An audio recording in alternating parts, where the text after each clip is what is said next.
Hi everyone. So this session is just to continue where the recording of today's class actually cut off, and it is just to repeat what we discussed in class for in the event that you guys want to just go over the content again and recap or refresh your memory, then you have the recording available.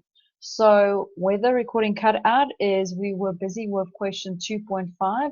So all the feedback on what we've done, I'm just going to run through all of that again, just so that you have a record of how to do the calculation.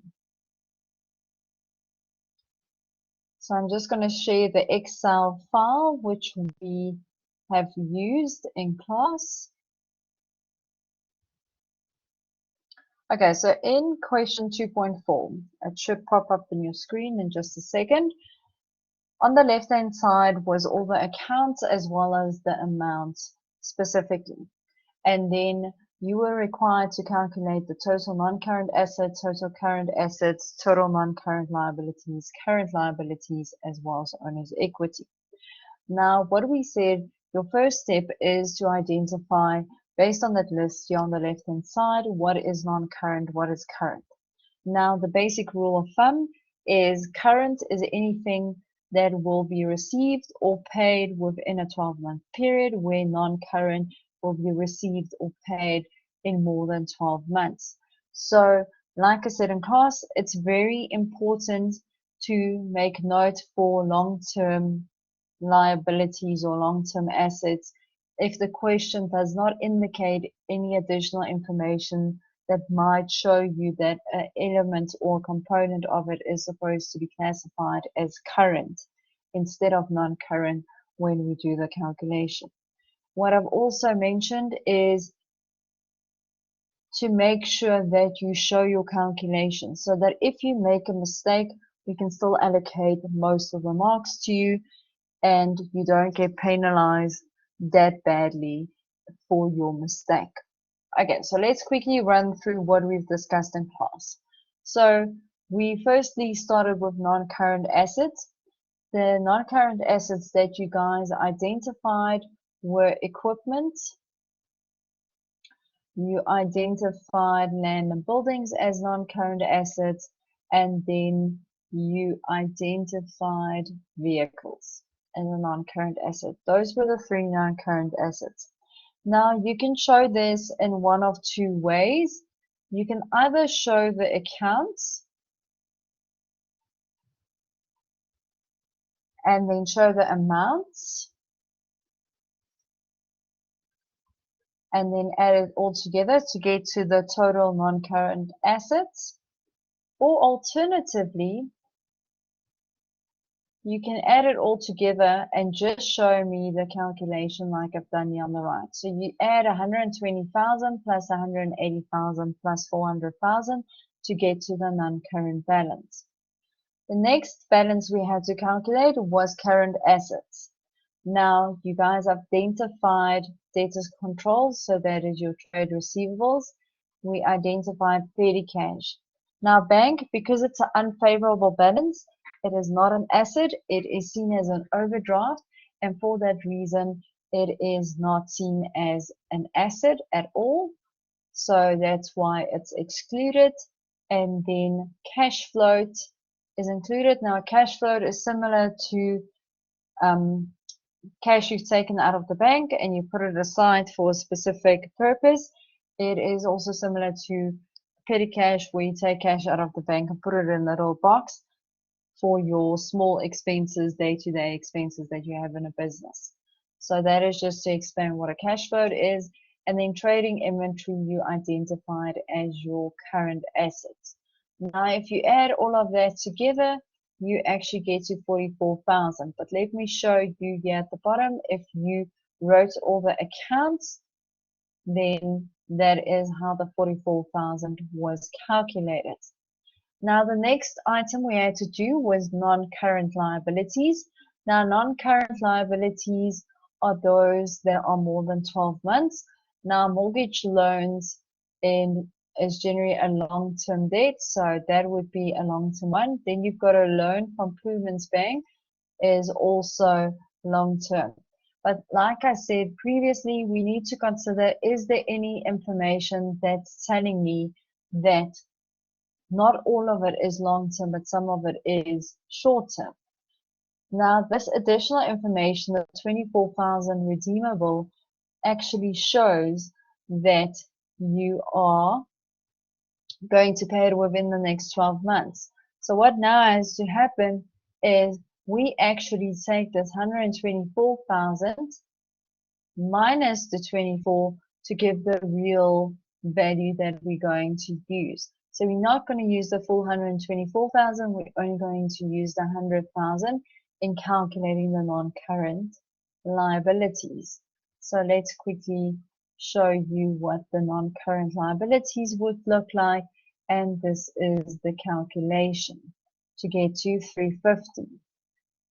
Now, similar to that, you could have done it here on the right hand side and just said it is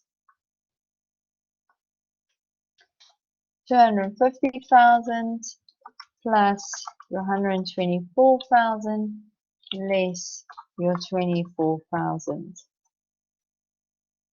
Just make that black so that you can see what I've written there.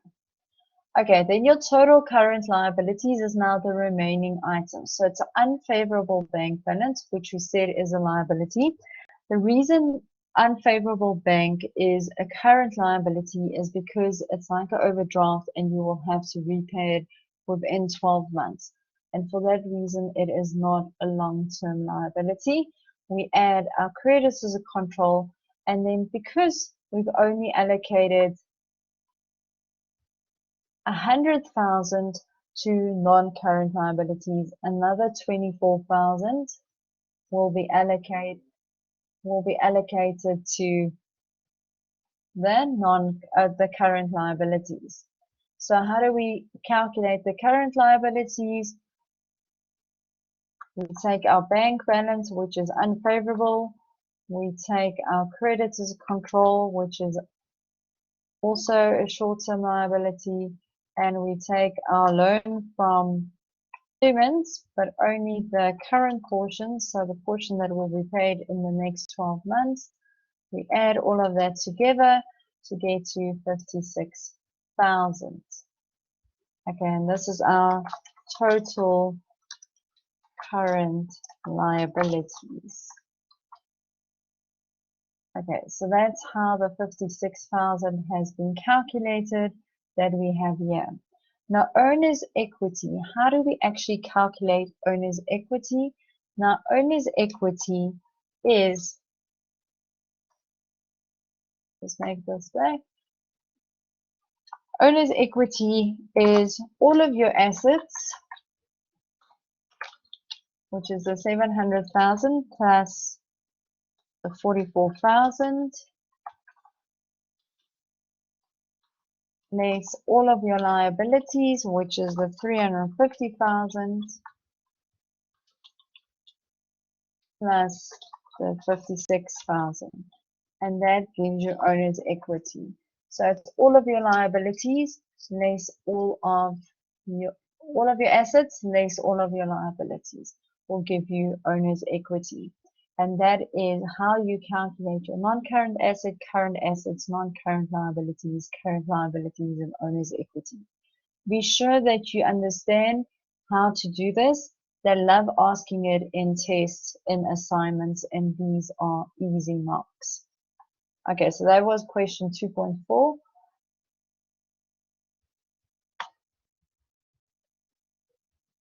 Then question 2.5.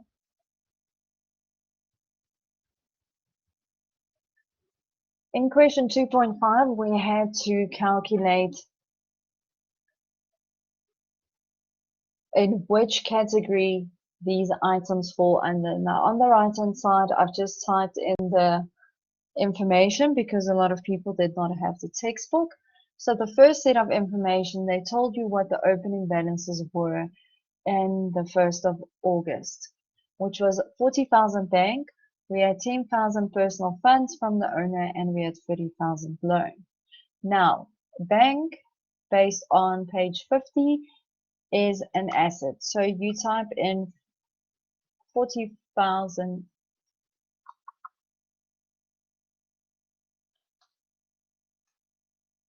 Okay, so 40,000 is your bank. Then personal funds is funds from the owner, so that is the 10,000 here. And a loan is money that you've borrowed from someone else, so something you owe to a third party, and that is liabilities. Now at the top, I've added the equation, so asset equals owner's equity plus liabilities, and now you can see 40,000 on the left hand side with asset equals 10,000 plus 30,000 is 40,000. That's basic mathematics. Then on the second, we cash the check of 2,000 being for petty cash. Now when I cash a check, I physically take it to the bank and I give them the check in exchange for money. Now what happens is I've received money for my petty cash, so that is 2,000 that goes towards petty cash. So my asset increases with 2,000. Now because of Excel, the positive signs do not show, but when you write it down in your test, you need to show a positive here. But when I gave them the check, for them to be able to give me the money, they need to take money out of my bank account. So my bank also decreases. But then owner's equity and liabilities are zero. So you can see the net effect on assets is actually zero, but that equals owner's equity and liabilities that is also zero. Then on the 7th, we've purchased inventory by check for 11,000. So when I purchased inventory, my inventory increased by 11,000. Inventory is an asset, so I increase assets by 11,000. Now, if I pay something by check, I'm physically taking money out of my bank to pay for the inventory, which means my bank account decreases, which is also an asset. So I then have a equivalent 11,000 but negative. And that is why owner's equity and liabilities are zero. Then on the 21st, we purchased office equipment on credit for 12,000. Now office equipment is an asset. So when I purchase an asset, I'm increasing the assets I have on hand. So my equipment increased with 12,000. But now I've bought it on credit. When I buy it on credit, I haven't physically paid for it. So I still need to pay someone in the future. So that means I owe someone money. And for that reason, it is a liability. So my liabilities increased by 12,000. So now you can see the assets is 12 equals liabilities is 12. Okay, then on the 31st, I paid 3,000 on a bank loan. When I pay a bank loan, I've decreased my loan account with 3,000 Rand, which is a liability. So it's a negative 3,000, decreasing it. But I've also decreased my bank account by using money to pay for that loan. So you can see we've got a negative 3,000 assets equals a negative 3,000 liabilities. Now, if you go back to the question, they specifically ask you to work out what is the equity that Roger has in the business. So we want to know the owner's equity. Now, how do I work out the owner's equity? You just add all of these together and you get to 10,000 Rand. Now, if I did not have the owner's equity column, I could add all the assets together. So if I add all the assets together, I get 49,000. If I add all of the liabilities together, I get 39,000. Okay, now alternative way of calculating owner's equity is using the formula which says owner's equity is your assets less your liabilities. So in this case, it is the 49,000 less the 39,000, which gives me 10,000, which is exactly the same as the owner's equity that we've calculated. Okay, so that is how we work out the question.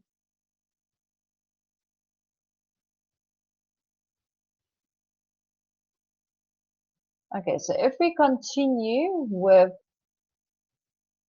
our information.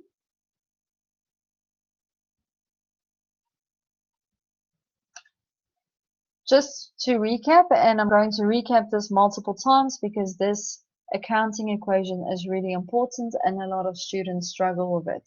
So remember, asset equals liabilities plus equity. Assets is something you own.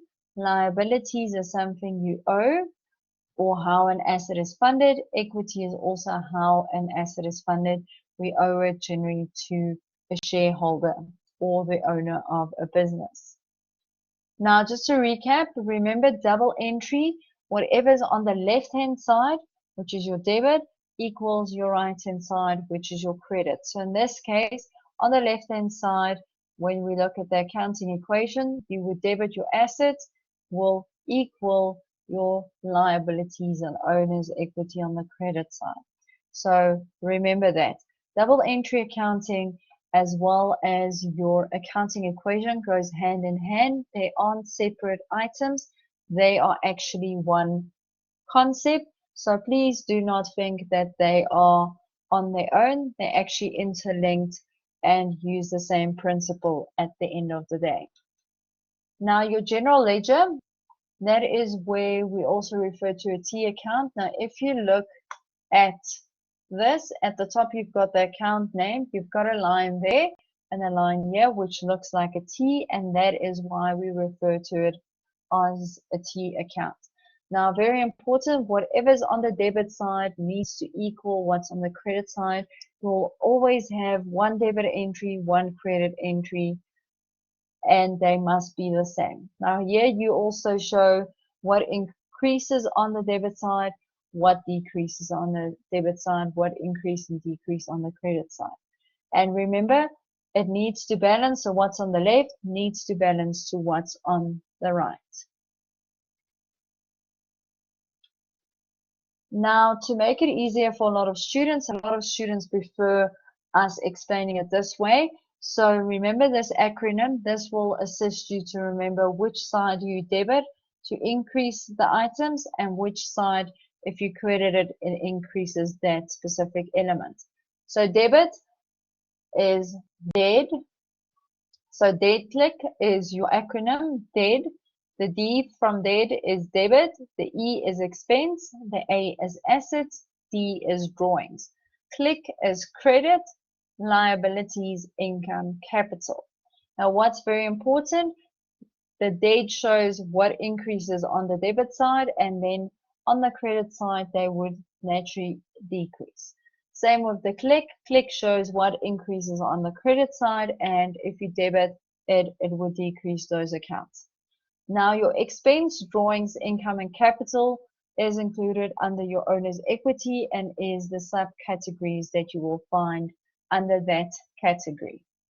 Now proprietary accounts, in essence, a proprietary account is the owner's transactions between the owner and the business.